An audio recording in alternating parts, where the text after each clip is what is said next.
আমি আগেও বলেছিলাম একবার যে নির্বাচন এই বছরের মধ্যে হওয়া সম্ভব। আমি বলেছিলাম নির্বাচন এই বছরের মধ্যে হওয়া উচিত। আমি এই কথাও বলেছিলাম নির্বাচন এই বছরের মধ্যে না দিলে বড় ধরনের একটা রাজনৈতিক সংকট তৈরি হতে পারে। শেষ পর্যন্ত এই বিষয়ে একটা ধারণা পাওয়া গেল বিএনপির 3 জন নেতা সরকার প্রধান উপদেষ্টা যিনি আছেন ডক্টর ইউনূসের সঙ্গে আজকে দেখা করেছেন। বিএনপির থেকে শীর্ষস্থানীয় 3 জন ছিলেন ফখরুল ইসলাম আলমগীর, সালাউদ্দিন আহমেদ, মেজর হাফিজ। আর সরকারের পক্ষে ছিলেন প্রধান উপদেষ্টা নিজে, ডক্টর আসিফ নজরুল, আদিলুর রহমান খান যিনি আছেন, শুভ্র সাহেব এবং সালাউদ্দিন আহমেদ। বেশ ভালো সৌহার্দ্যপূর্ণ পরিবেশে মিটিং হয়েছে।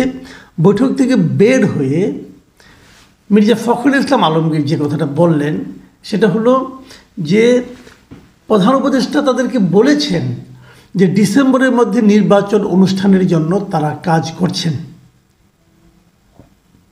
এটুকু প্রধান উপদেষ্টা বিএনপি নেতাদেরকে বলেছেন এবং তিনি তারপরে আরও বলেছেন, মানে প্রধান উপদেষ্টা নয়, মির্জা ফখরুল ইসলাম আলমগীর সাংবাদিকদেরকে বলেছেন যে আমরা আশা করছি অতি দ্রুত সরকার নির্বাচনের একটা রোডম্যাপ ঘোষণা করবেন এবং জনগণের প্রত্যাশা অনুযায়ী নির্বাচনের ব্যবস্থা করবেন। এই হলো মির্জা ফখরুলের সংক্ষিপ্ত আলোচনা। হয়তো পরবর্তীতে আরও ডিটেল পাওয়া যাবে, এতটুকু পাওয়া গেছে। তো মোটামুটি একটা ধারণা পাওয়া গেছে যে তাহলে নির্বাচনটা এবছরই হচ্ছে এবং এবছরে হওয়া উচিত। আমি আগেও বলেছি, না হলে বড় একটা বিপাকে পড়ে যাবে এই সরকার। কারণ ওনারা তো দেশ চালাতে পারছেন না, ওনারা তো সাধারণ মানুষের চাহিদা মেটাতে পারছেন না। ওনাদের নিরপেক্ষতা নিয়ে তো প্রশ্ন উঠেছে, অলরেডি উঠেছে। আমি নিজে তো মনে করি যে যদি ডিসেম্বরের মধ্যে নির্বাচন হয় তবুও কি এই সরকার সেই নির্বাচন পরিচালনা করার মতো নিরপেক্ষতা ধরে রাখতে পারবেন অথবা এরই মধ্যে পেরেছেন? এ নিয়ে কিন্তু আমি প্রশ্ন তুলেছি ভাই, এবং আমি মনে করি অন্য কেউ তুলুক বা না তুলুক এই প্রশ্ন আমি তুলতেই থাকব।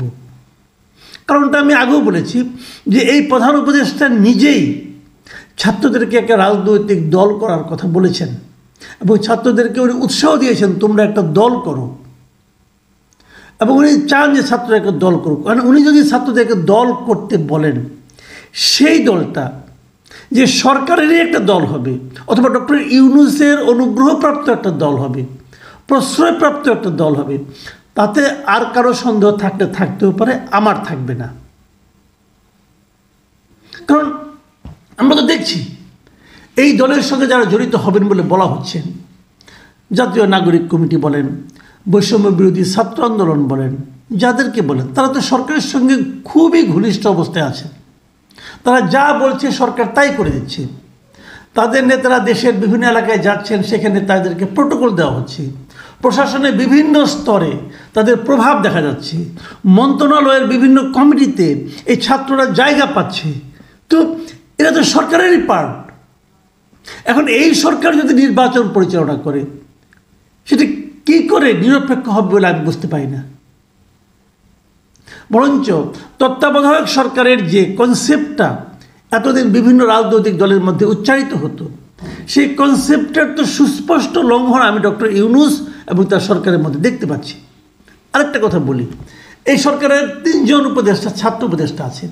এদের মধ্যে নাহিদ ইসলাম, উনি যে নতুন ছাত্রদের যে দলটা হচ্ছে সেই দলের প্রধান হবেন সেটা এরই মধ্যে মোটামুটি স্পষ্ট হয়ে গেছে। একাধিক পত্রিকার নিউজও আমি দেখলাম যে নাহিদ ইসলামই হচ্ছে নতুন দলের প্রধান। তো নাহিদ ইসলামকে বিভিন্ন এলাকায় যে তার এলাকায় যে বিভিন্ন জায়গায় যে তার জন্য সে কাজ করছে না, আরেক উপদেষ্টা আসিফ মাহমুদ উনি কি কাজ করছেন না?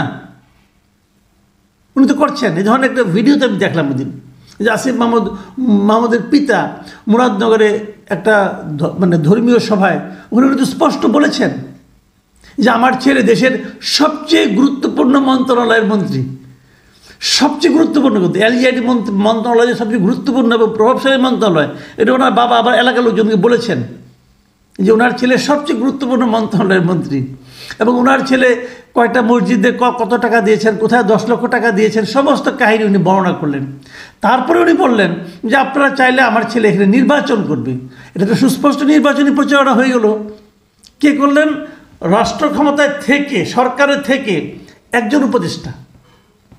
তাহলে সেই সরকার যখন নির্বাচন পরিচালনা করবে, তখন আসিফ মাহমুদ সজীব ভুঁইয়া উনি হলেন এলজিইডি, সবচেয়ে গুরুত্বপূর্ণ মন্ত্রী ওনার বাবার ভাষায়। সেই মন্ত্রণালয়ের যারা কর্মচারী, যারা এখানে আছে, প্রশাসন আছে, তারা কি ওনার প্রতি এক ধরনের পক্ষপাত দেখাবেন না? দেখাবেন তো।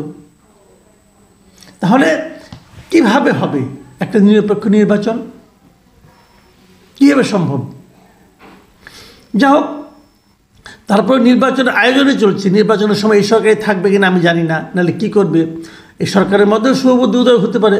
ওনারাও বলতে পারেন, যেহেতু আমাদের নিয়ে প্রশ্ন উঠেছে, ঠিক আছে আমরা থাকবো না, অথবা আমাদের মধ্যে অনেকেই থাকবে না, হয়তো এর মধ্যে আবার চেঞ্জও হতে পারে, রিসাফলও হতে পারে, মানে উপদেষ্টাদের। সেটাও আমি মনে করি হওয়া উচিত। এবং যদি ছাত্ররা যেদিন দল করবে, বাকি 2 জন ইলেকশনে আগে আগে পদত্যাগ করবে, এটা হয় না। সবগুলো এখনই পদত্যাগ করা উচিত আমি মনে করি। তাহলে হয়তো কিছুটা মুখ রক্ষা হলেও হতেও পারে। নতুনত্ব আমি কোনো পথ দেখি না। তারপরে আমি আবারও বলবো যে ডিসেম্বরে নির্বাচন হওয়াটার সিদ্ধান্ত যেটা সরকার নিয়েছে, যদি নিয়ে থাকে, ফখরুল ইসলাম আলমগীর নিশ্চয়ই ভুল বলবেন না, যদি নিয়ে থাকে, তাহলে আমি মনে করি সরকারের জন্য এটা একটা শুভ বুদ্ধির পরিচয় ওনারা দিয়েছেন। আর একটু আগে হলে ভালো হতো। আমার বিবেচনা অক্টোবরে হওয়া উচিত ছিল। অক্টোবরে হলে সব দিক দিয়ে ভালো হতো। যদি উনি ডিসেম্বর পর্যন্ত টেনে নিয়ে গেছেন, যদি সেখানে হয়, সেটাতে আমি মনে করি অতি উত্তম হবে। এবং আমি এর সঙ্গে এটাও মনে করি রাজনৈতিক দলগুলোর উচিত সেই নির্বাচনে তারা কিভাবে অংশ নেবেন, জনগণের কাছে কী প্রতিশ্রুতি দিবেন, সেগুলো খোলামেলাভাবে বলা। এবং এর মধ্যে কিন্তু আরও একটা বড় কাজ রয়ে গেছে, সে হলো সংস্কার কাজ। সরকারের অলরেডি এর মধ্যে 6টা সংস্কার কমিশন তাদের পূর্ণাঙ্গ রিপোর্ট দিয়েছে। সেগুলো পাবলিক ডোমেইনে প্রকাশ করা হয়েছে। এটা আমি খুবই পজিটিভলি নিয়েছি এবং আমি মনে করি সরকার একটা ভালো কাজ করেছে। সাধারণ মানুষ যারা আছে তারা ইচ্ছা করলে সেখানে যে থরোলি এগুলো দেখতে পারে, ডাউনলোড করে নিতে পারে, ওপেন আছে একদম। আমি নিজেও ডাউনলোড করে নিয়েছি, আমি পড়ছি। আমি ইনশাল্লাহ যদি সময় পাই এরপর আমি প্রত্যেকটা সংস্কার কমিশনের রিপোর্ট নিয়ে আলোচনা করার চেষ্টা করব। সেটা তো হচ্ছে। এবং এগুলো নিয়ে তো পলিটিক্যাল লিডারদের সঙ্গে বসবেন।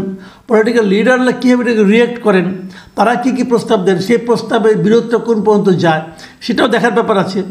এইগুলো করে তারা নির্বাচনটা করবেন। নির্বাচন কমিশনকেও দেখলাম, তারাও বেশ ইতিবাচক অবস্থানে আছেন। সেই হিসাবে একটা নির্বাচন হতে যাচ্ছে। এটা আমাদের জন্য একটা, আমি মনে করি, সুখবর। আমরা একটা গণতান্ত্রিক রাষ্ট্র পেতে যাচ্ছি। অনেকে আশঙ্কা করেছেন যে নির্বাচন হলে, একটা গণতান্ত্রিক রাষ্ট্র হলে কি সব ঠিক হয়ে যাবে? না, তা ঠিক হবে না। তবে আমি মনে করি নতুন যারা ক্ষমতায় আসবেন তারা কিন্তু এই যে সদ্য যে পতিত যে স্বৈরাচার কী করলে কি হয়, এই শিক্ষাটা তারা সেখান থেকে নেবেন। যদিও আমরা অতীতের ইতিহাস দেখেছি, ইতিহাস থেকে কেউ কখনো শিক্ষা নেয় না। তারপরে আমরা আশা করব তারা নেবেন, যারাই ক্ষমতায় আসেন। প্রিয় দর্শক, আমরা একটা শান্তিপূর্ণ, অবাধ, সুষ্ঠু নির্বাচন চাই এবং সেই নির্বাচন এই বছরই হতে যাচ্ছে বলে যে তথ্য আমরা পেলাম, সেটা আমাদেরকে আশাবাদী করে তুলল। প্রিয় দর্শক, এখন এ পর্যন্তই। আল্লাহ হাফেজ।